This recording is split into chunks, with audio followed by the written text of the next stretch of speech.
Across the globe, lesbian, gay, bisexual, queer, and transgender people are disproportionately affected by mental illness. Join us in this series as we explore why mental health matters.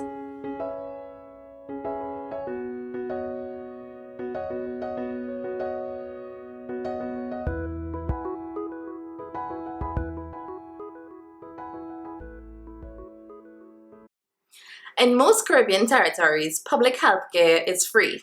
That sounds great, right? So then why do LGBT people access these services less than the general public? Is it because LGBT people want special treatment? Do we expect the red carpet to be rolled out at public healthcare facilities when we try to access services? While it would be cute to have the red carpet rolled out for us, the truth is that in our Caribbean context, one, there is no legislation to protect LGBT people from discrimination on the basis of their sexual orientation, gender identity, or gender expression. Two, LGBT people are generally not respected or accepted by a wider society. And three, we still have legislation in our constitution which legitimizes discrimination against LGBT people on the basis of our sexual orientation and gender identity. All of these factors work together to create an environment where it is justifiable to discriminate against LGBT people just because of who we are. This makes us feel unsafe and vulnerable when it comes to accessing public services like healthcare.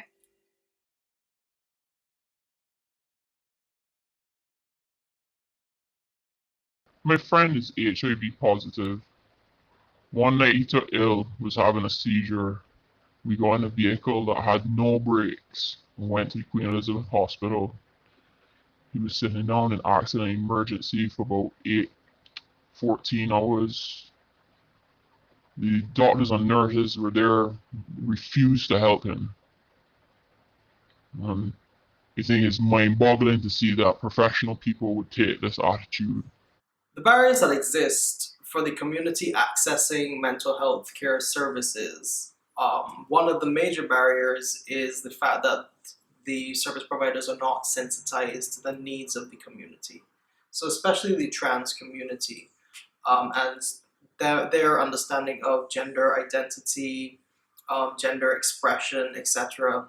There's very little professionals who are educated in that area. Mental health is taboo in Barbados, so they don't want to access it because they will be deemed, as crazy or whatever the case may be. So that's another barrier.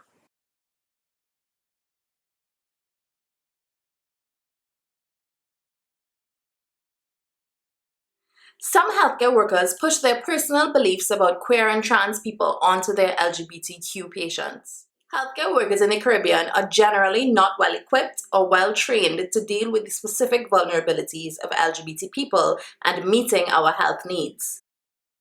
The psychiatrist I saw was at a clinic. She just didn't care about my feelings. The people were misgendering me. They were laughing at me behind my back, and she just was like, "Who cares?" She just disregarded my whole feelings. I was just I was actually kind of speechless. Because you would think that a psychiatrist would at least try to empathize. She had no empathy at all.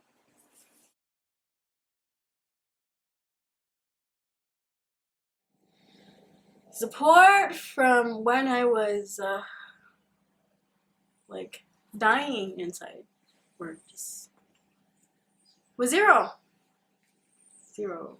My mental health was so bad. I was so far gone that my body was responding by just shutting down. In that state, my body got heavy. I fell. I felt like I couldn't physically talk or do much of anything.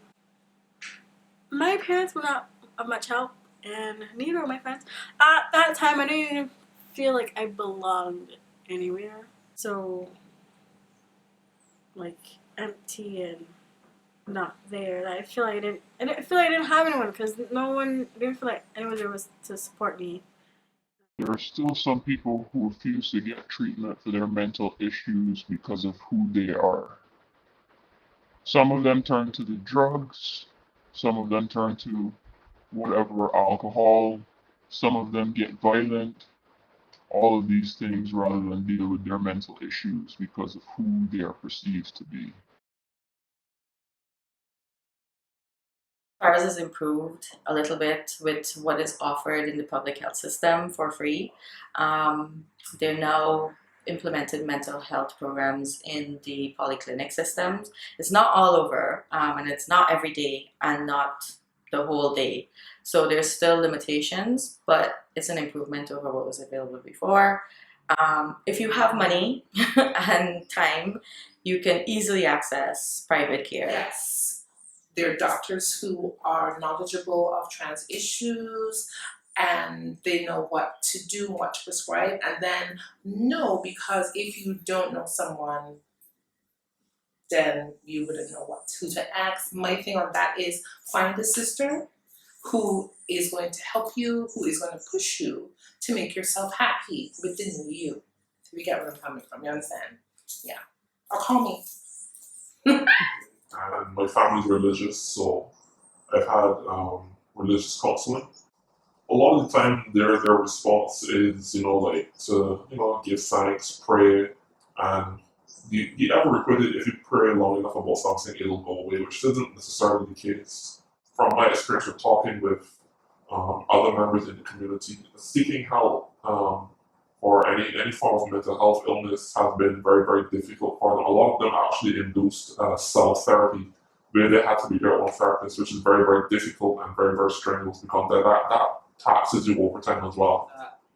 I left Barbados because of all that I was focusing on and the homophobia that I kind of zoomed in on. And I went to Colorado. The whole experience was just therapeutic and it was healing. And I found that doing all those outdoors activities and talking about my issues, I went there and I was very open when I said that I was broken or that I felt sad about, everything and I wasn't in a good place, and being open like that and talking about my issues there was really, really helpful. So when I came back to Barbados, my whole approach to everything was completely different, and it was not so much about fighting homophobia, but it was about creating a space of inclusion. One of the services that we provide at Equals is counseling from a psychosocial counselor. And persons come and access them to get any type of mental health support that they need. If they're transitioning, for example, part of our gender affirming care is the psychosocial component. Just coming to the safe space, being able to express yourself, who you are, has had a positive influence on persons' mental health. I've seen persons' confidence grow. I've seen their negative attitudes change. So even if they don't access the counselor, I've seen the effects that a safe space has, and that is a part of what we want to do. They did utilize the counseling services at Equals. Sit down every week, talk about my life, and if I'm doing any progress, my goals and stuff. So I think right now I have some sort of support system now.